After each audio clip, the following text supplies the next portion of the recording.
नमस्कार दोस्तों, मेरा नाम हिमांशु राज है और मैं स्वागत करता हूं आप लोग सभी का अपने channel A two verse BPSC में। दोस्तों, आज हम बात करेंगे स्ट्रैटेजी और सोर्सेज के बारे में, जो कि 71वीं बीपीएससी प्रीलिम्स के रिगार्डिंग होगा और इसमें हम मेंस की भी बात करेंगे। तो चलिए दोस्तों, हम लोग वीडियो शुरू करते हैं।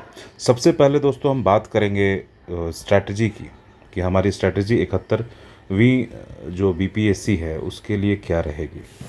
प्रीलिम्स की बात करें दोस्तों, तो प्रीलिम्स जो हमारा संभावित है वो अगस्त और सितंबर में संभावित है, जिसमें अगर देखा जाए तो आपके पास कुल 3 मंथ्स बचे हैं, जबकि नोटिफिकेशन अब आने ही वाला है, उसकी काउंटडाउन भी शुरू हो चुकी है।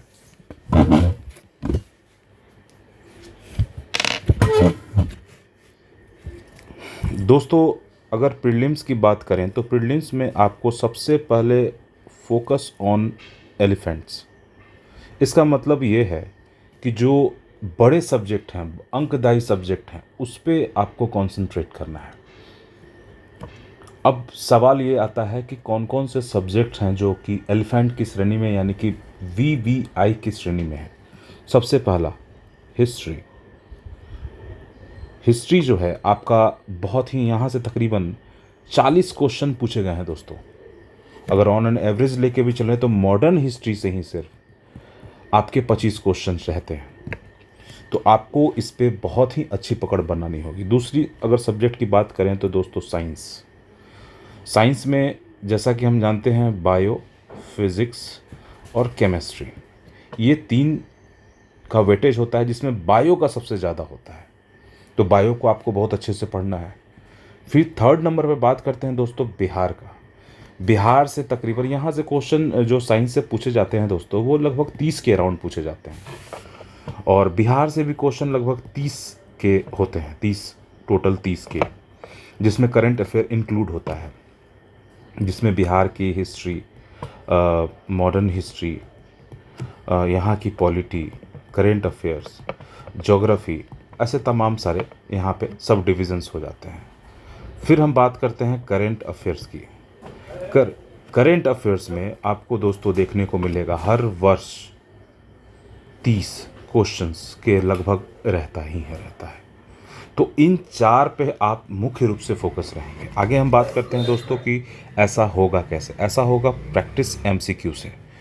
एमसीक्यू दबा के प्रैक्टिस कीजिए, लगभग 50 question per day. 50 question per day कहने का अर्थ दोस्तों ये है कि एटलीस्ट आपको 50 क्वेश्चन पर डे बनाना चाहिए अपने हर एक सब्जेक्ट से।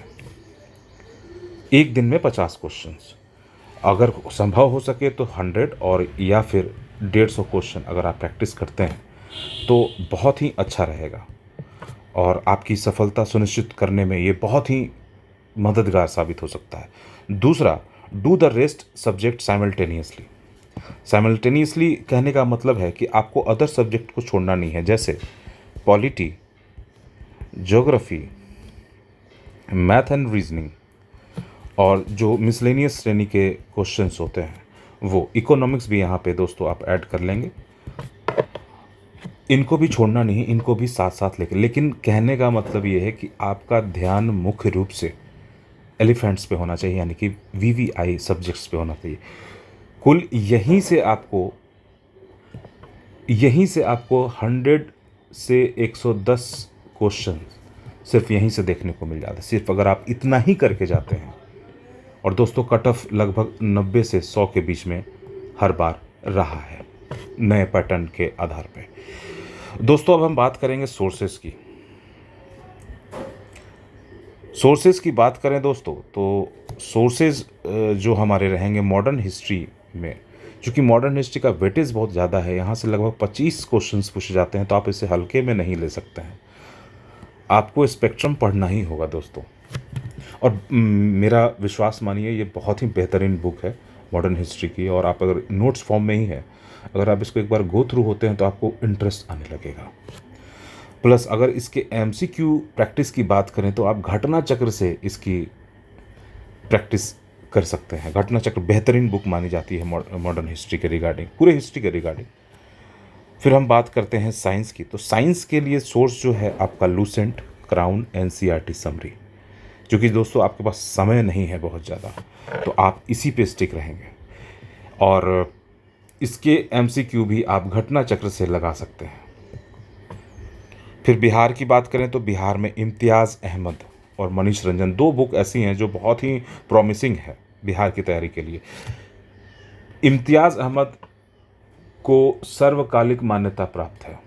इसका मतलब ये है कि इम्तियाज़ अहमद को सबसे ज़्यादा पसंद किया जाने वाला बुक है। लेकिन मनीष रंजन जी की भी जो बुक है वो बहुत ही कंसाइज और पॉइंट वाइज और बहुत ही अच्छे से उन्होंने भी कंपाइल किया है। तो आपको जो पसंद आए वो आप यूज़ कर सकते हैं।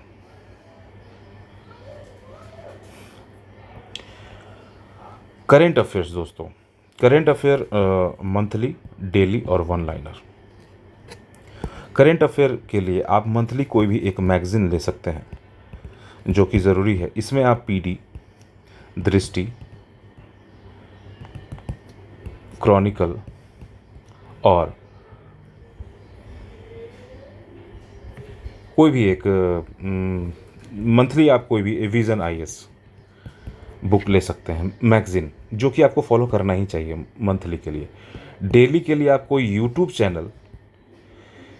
चैनल ज़रूर फॉलो करें जिसमें डेली आपका एमसीक्यू प्रैक्टिस हो सके इसमें, और कोशिश कीजिए दोस्तों इसका नोट्स बनाने का। फिर वन लाइनर की बात करते हैं तो इसमें दो ही प्लेयर हैं, एक एडिटेरिया और दूसरा स्पीडी, जिसे सर्वकालिक मान्यता प्राप्त है।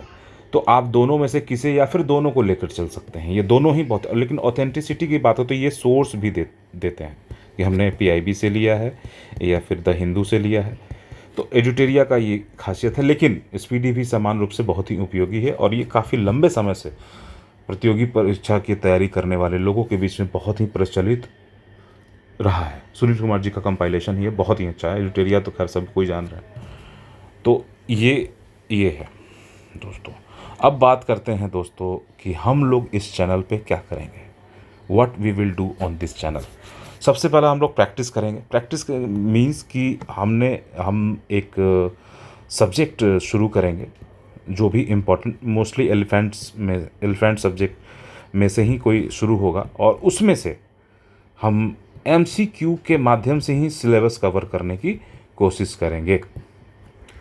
फिर है वीडियो लेक्चर्स, जो इम्पोर्टेंट सब्जेक्ट टॉपिक के वीडियो लेक्चर्स, जहाँ पे लगेगा कि यहाँ पे आवश्यकता है वीडियो लेक्चर की, वहाँ पे सब्जेक्ट्स के आपको लेक्चर्स प्रोवाइड करें, लेकिन वो मोस्ट इम्पॉर्टेंट जहाँ से क्वेश्चन बार बार पूछे जाते हैं।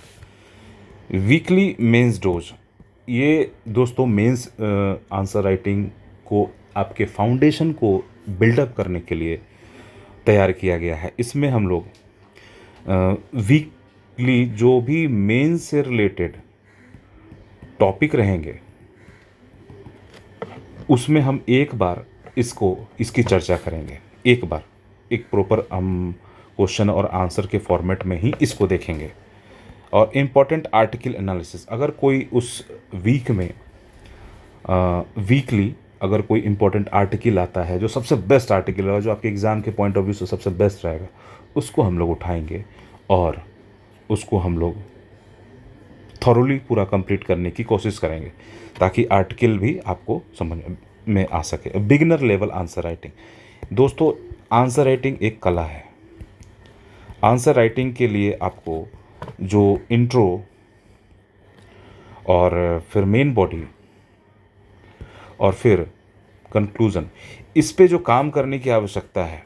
हालांकि बहुत सारे यूट्यूब चैनल्स भी बहुत अच्छे काम करते हैं और उसी कड़ी में मेरा भी एक योगदान रहेगा, कोशिश प्रयास रहेगा ताकि आप लोगों को जो बिगिनर लेवल जो आंसर राइटिंग है वो शुरुआत किया जा सके, ताकि आप आंसर लिख पाने में सक्षम हो सकें। दोस्तों पीटी निकालने के बाद मेंस के लिए आपके पास ज़्यादा समय नहीं रहता है और इस बीच में आपको तैयारी भी बहुत सारी करनी पड़ती है।